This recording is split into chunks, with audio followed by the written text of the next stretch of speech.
Hello everyone and welcome back. So I have another really great battle here, trying to get back into Shogun. Haven't actually been doing too good since the patch. My win-loss ratio is about 1-1. But just trying to get used to the new mechanics and how the game is changing, because it's not just standard army after standard army. It's quite refreshing, and it's a lot of fun again. So let's take a look. Here's my katana core, a little different, since I can't use a katana here every battle. I have 6 light cavalry over here, 2 Yari samurai, 6 katana samurai, one of which is fresh, and then 2 bow samurai.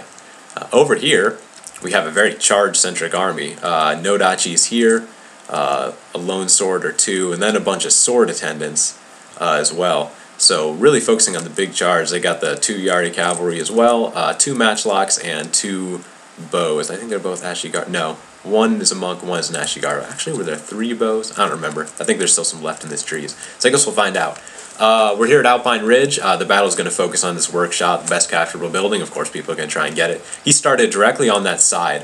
What I did is started towards the middle, so I'd have the option of using this hill. I figured if he's going to start on the side of the workshop, I can maybe use this high ground to my advantage, get there quickly, and then also cut him off from capturing it while having this little high ground to charge from. So, of course, he's going to go straight for the production building. I was going to do that too with my light cavalry, but seeing that huge, massive infantry, I'm going to need my cavalry, so not going to throw them away on early action, so I'm going to pull them back too.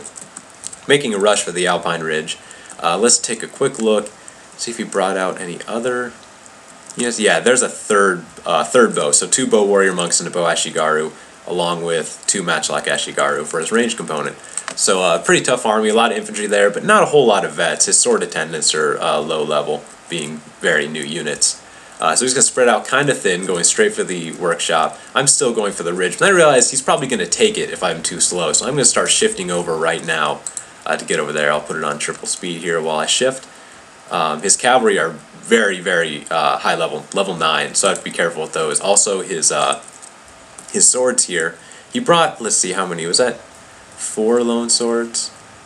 Yeah, 4 lone sword Ashigaru, so seems like, and they're all really high level, seems like this guy would have been the type to bring a lot of lone swords back in the day, so that unit limit, a little bit thankful for that, I guess, but I really don't like arbitrary things like unit limits. I'd rather the stats just be balanced, but if it fixes the game, and I'm not going to be too, I'm not going to complain too much about it. So here we are shifting. He is very close to capturing the workshop, so I have to get there quick, and my guy's getting to the radius, and there we go. Now, what I notice here is he's moving all of his ranged units onto this side. Now, I run a danger here of leaving this entire flank exposed to matchlock and bowfire.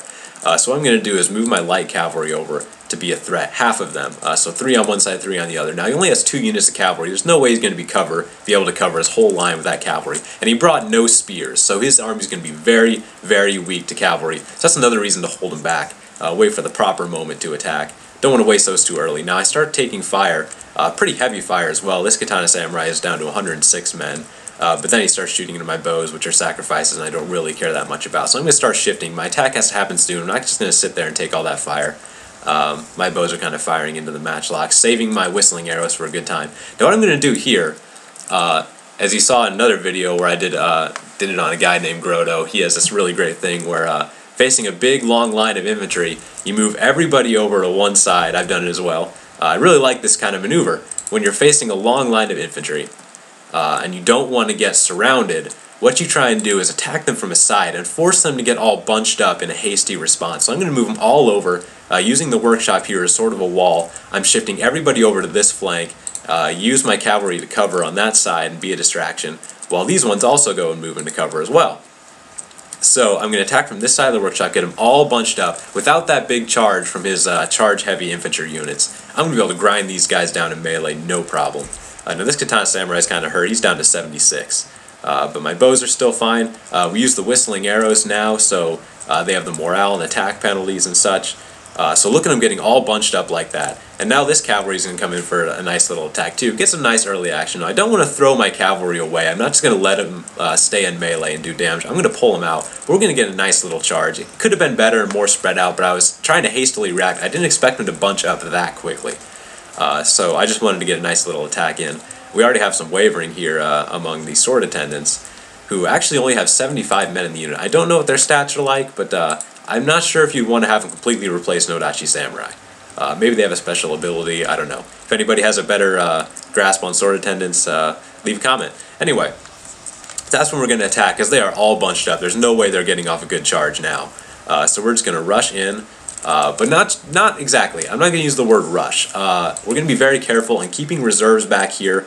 These 3 katanas are going to be the main attack going in, and these ones are going to flank around, and we're going to surround this guy in a big blob and just cut him down.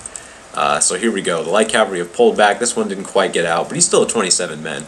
His line is just in disarray and will not be able to have an organized response. Keeping these cavalry units nice and safe. His general's still in perfect shape. So I'm just kind of waiting for a good opportunity here for my cavalry. The eastern flank of the cavalry is routed. They'll be coming back very late in the battle, but they've routed for now. It's a good thing about light cavalry. They rout really easily, but they don't shatter too often, so they often can come back, and being so fast, they can get right back in the fight. Anyway, he sends a bow unit to tie down my bow unit, which isn't actually a bad idea. Sending a weak unit like a bow ashigaru to tie down ranged units is a pretty good idea, but it's only a bow ashigaru, so my bow samurai will win that battle in melee. But look at this katana samurai. Actually had some wavering problems. They must be pretty good in melee, because my guys actually got tore up pretty hard. And their morale is really low. They might have a scare enemies trait to them. With this wicked blades they have, I wouldn't be surprised. Let's see if we can get a nice little zoom in on one of those sword attendants. Because they're pretty cool with their sword. Let's see, where is one? There we go. There's a sword attendant right there. You can see it looks kind of like a big scimitar, you know, like a nodachi, but it's a little different. So pretty cool unit there. Anyway, my infantry is now flanking around. Now that all of his units are bunched up, including his cavalry, so I will not need my Yaris to guard against cavalry. So we're going to advance rapidly over to this side as well and just try and fill in holes. This katana samurai is also flanked, and we're just going to be cutting these guys up. They're starting to waver. My cavalry is still just kind of on patrol here. This one is caught up a matchlock ashigaru that tried to get to a good firing angle and try and shoot my general. Now, he got really mad in this battle. He actually rage quit in Alt F4. Didn't concede defeat. He actually just rage quit.